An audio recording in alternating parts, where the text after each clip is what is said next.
Բարև ձեզ սիրելի հայրենակիցներ, հույս ունեմ լավ եք, վատ լուրեր ունեմ և այդ լուրը այն է, որ մեր մոտ համաճարակային վիճակը էլ ավելի է վատանում, նոր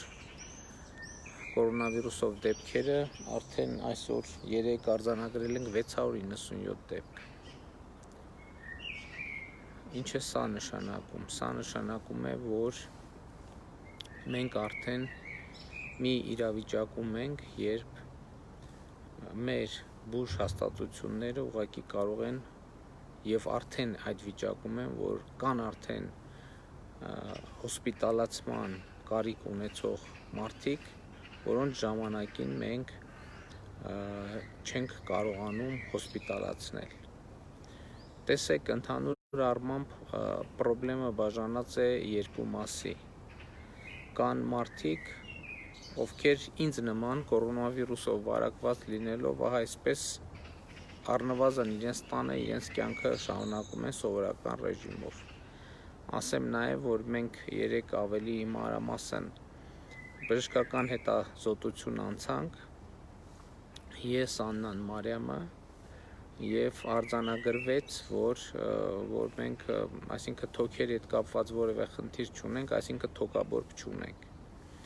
և ըստ էության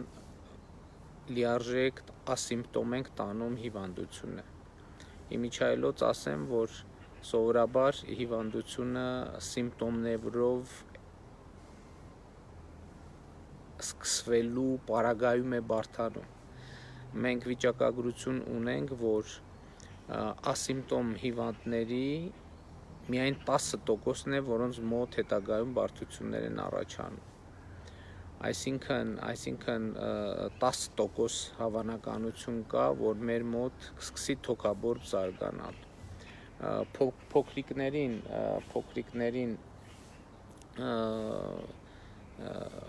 ավելի մանրամասն հետազոտության կենթարկենք այսօր, բայց նախնական տվյալներով իրենց մոտ էլ նույն վիճակն է, որովհետև մենք ջերմություն չենք ունենում ըստ էության, ես ջերմություն չունեմ, չեմ ունեցել այս վերջին 1 ամսից ավելի ես ամենօրյա ռեժիմով ջերմությունս չափել եմ, ջերմություն չունեմ և չեմ ունեցել վերջին 1 ամսվա ընթացքում, պատկերացնում եք այս ասիմպտոմի նենգությունը, այսինքն մարդ կարող է վարակվել և ընդհանրապես ջերմություն չունենալ և պարզվել, որ ինքը պոզիտիվ է։ Հիմա ինչու եմ սա ասում։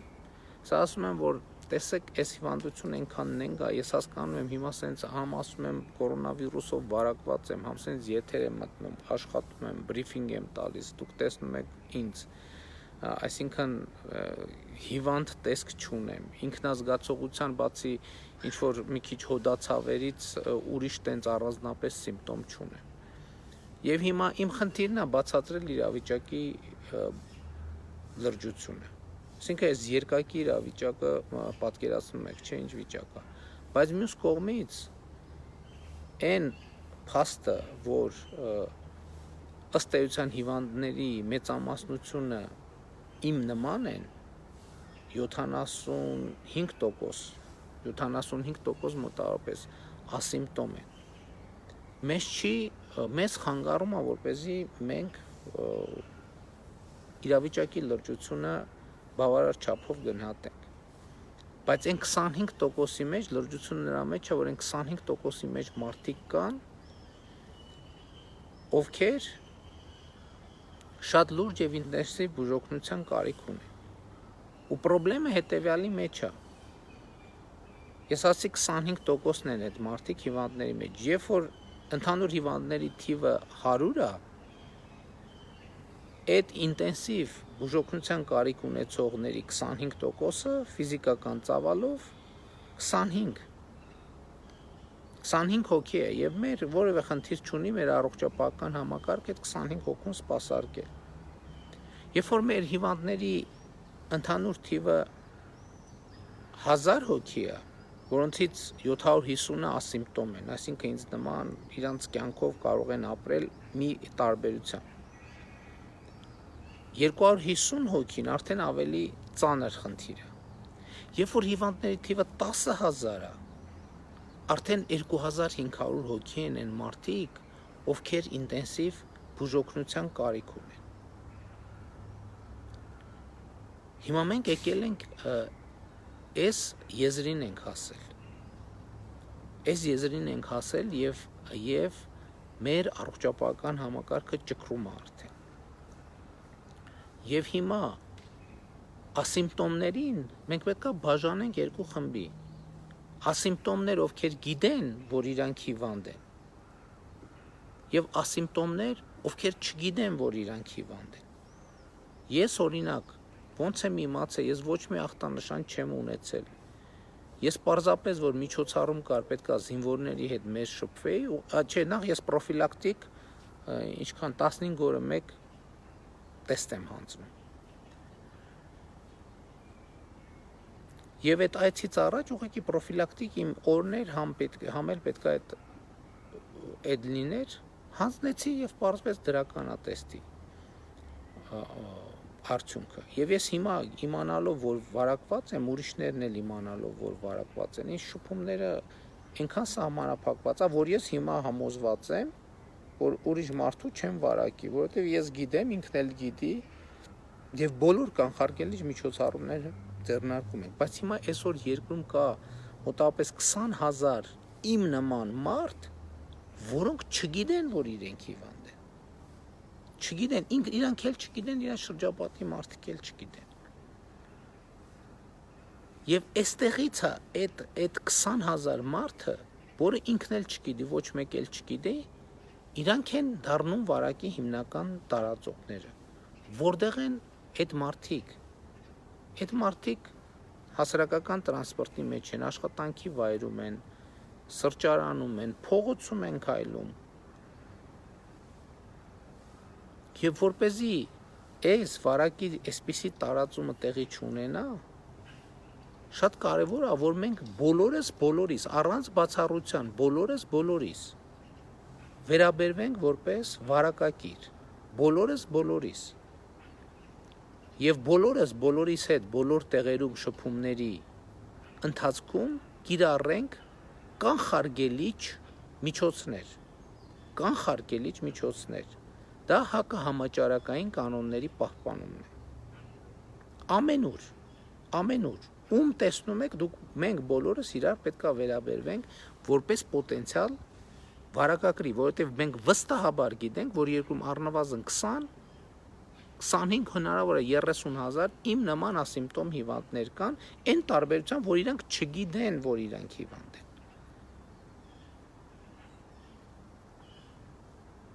Եվ գիտեք, որ այսօրվանից դիմակ կրելը պարտադիր է։ Ամեն օր տնից դուրս ամեն օր պարտադիր է։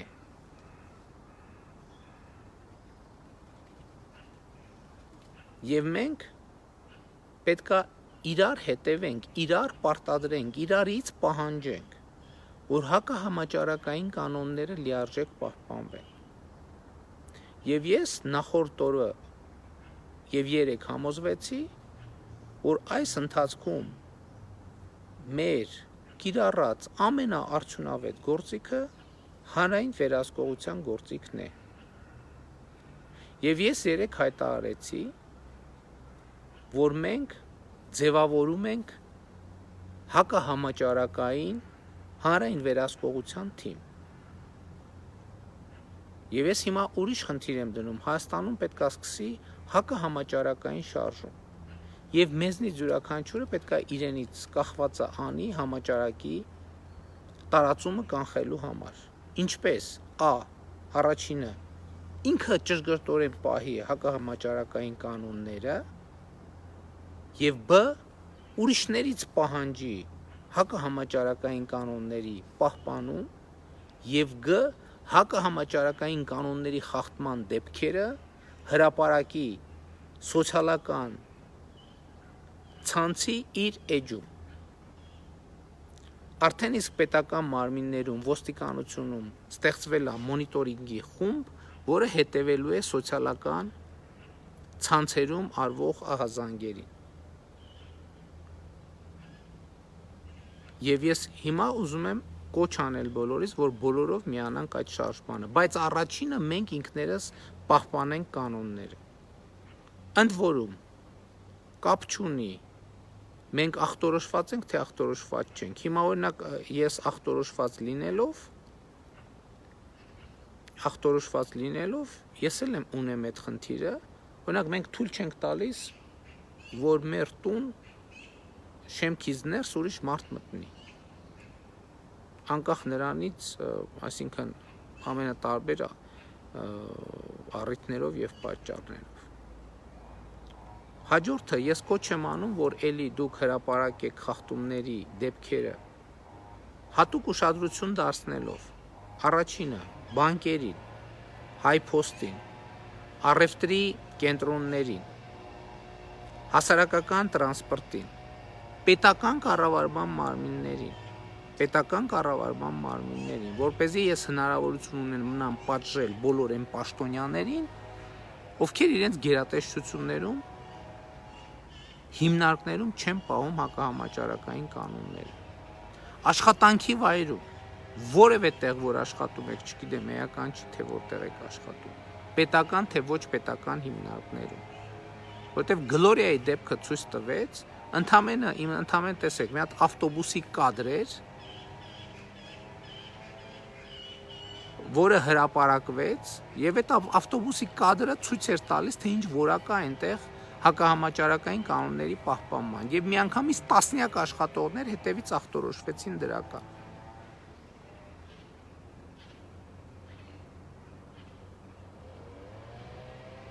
Հիմա իհարկե մենք բարետատանը ունենք մի քանի սցենարներ եւ այդ սցենարներից որևէ մեկը կկիրառենք, բայց իմ կոչը, խնդրանքը, ակնկալիքն է, որ Հայաստանում սկսվի հակահամաճարակային շարժում, որը պետք է արտահայտվի 3 բանով։ Մեզնից յուրաքանչյուրից, անկախ նրանից իր վիճակում, ինչ վիճակում է, պահանջվում է հակահամաճարակային կանոնների պահպանում, ես իմ մասով պահպանում եմ, որ մեկուսացած եմ, չեմ շփվում կամ շփվում եմ այնպես, որ վստահ լինեմ, որ չեմ վարակելու ուրիշների։ Երկրորդը վերահսկել ուրիշների կողմից կատարումը հակահամաճարակային կանոնների, լուսանկարել խախտման դեպքերը, տեսանկարահանել եւ հրապարակել սոցիալական ցանցի էջերում, որպեսզի նախ ռեպուտացիոն խնդիրներ, երեք օրինակ բանկերի դեպքում ինչ պարզվեց, ընդամենը մի քանի ժամվա ընթացքում հարցերը լուծվեց, որովհետեւ բանկերը հասկացան, որ իրենց ռեպուտացիայի գործարար համբավի վրա շատ նեգատիվ ազդեցություն է ունենում դա։ Սա շատ կարևոր բան է։ Այսօր էլ եկեք այդ process-ը շարունակենք։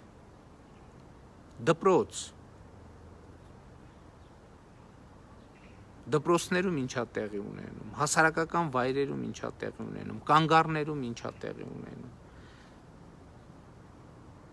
Այս ամեն ինչը պետք է լայնորեն հանրային կերպով վերահսկվի։ Եվ ես ուզում եմ, որ ցավով արձանագրել, որ 3 կորոնավիրուսից ունեցել ենք 6 մահ, եւս 9 մահ կորոնավիրուսով վարակված անձինք են մահացել, որոնց մահվան պատճառը բժիշկները այլ են գնահատում։ Ես ուզում եմ ցավակցել բոլոր մահացածներին եւ նրանց ընտանիքներին։ Ուզում եմ ասել նաեւ, որ մեր հակաճգնաժամային միջոցառումների շրջանակում այս պահին շահառուներին հասանելի օժանդակության ընդհանուր թիվը գերազանցել է 100 միլիարդ դրամը։ Այսինքն մեր միջոցառումների շրջանակներում 100 միլիարդ դրամ աջակցություն է ցուցաբերվել կամ հասանելի է դարձել շահառուներին։ Ընդ որում 9-րդ հայտնի միջոցառումը, որտեղ ըստ էության չգրանցված աշխատողների համար էր նախատեսված, 186,000 երեխայի աջակցություն է ցուցաբերվել 4.9 միլիարդ դրամ ընդհանուր ծավալով։ 8-րդ միջոցառման շրջանակներում 124,000 մարդու աջակցություն է ցուցաբերվել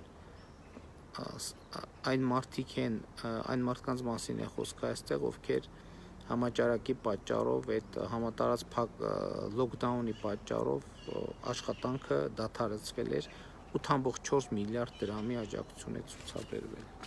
Սա է միջայլոց։ Եվ սիրելի հայրենակիցներ, ուզում եմ արձանագրել, որ սկսած մեր բակից, վերելակից, աշխատանքի վայրից, տրանսպորտից, փողոցում քայլելուց մեր անհատական վարքագիծն է, որ բերում է արդյունքների կամ բերում է արդյունքների բացակայության։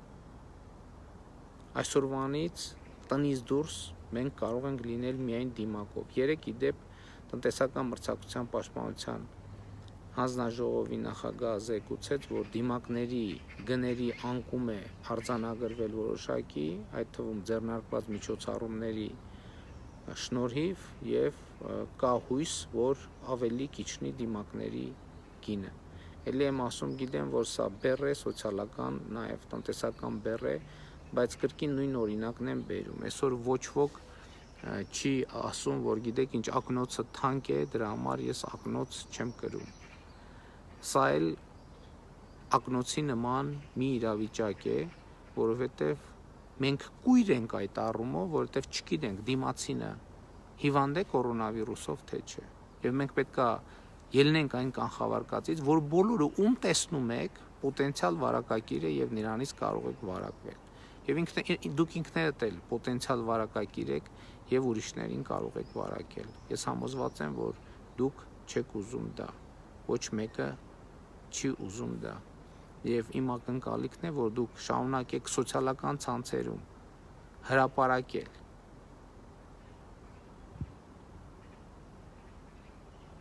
խախտումների բոլոր դեպքերը, ինչպես նաև այո կարող եք իմ Facebook-յան էջին ուղարկել եւ մենք նաև մեր էջում որոշակի հրապարակումներ կիրականացնենք։ Սա հանրային մասով, մնացած մասերով մենք քննարկումները շարունակում ենք անընդհատ եւ կկայացնենք անհրաժեշտ որոշումներ։ Լավ եղեք, սիրում եմ բոլորիդ եւ հպարտանում եմ բոլորովդ, սա ծանր օրհասական պահ է եւ համոզված եմ իրար հետ մենք կհաղթահարենք այս պահը։ Դուխով, բայց բարձր կարգապահությամբ։ Սա մեզ համար շանս է, որպեսզի մենք վերափոխենք մեր վերաբերմունքը կանոնների նկատմամբ, պետականորեն հաստատված կանոնների նկատմամբ եւ դե յուրե կանոններին վերաբերվենք ավելի պատասխանատվությամբ, քան գոյություն ունեցող դե ֆակտո եւ ենթամշակութային կանոններին։ Լավ եղեք ժողովուրդ ջան, առայժմ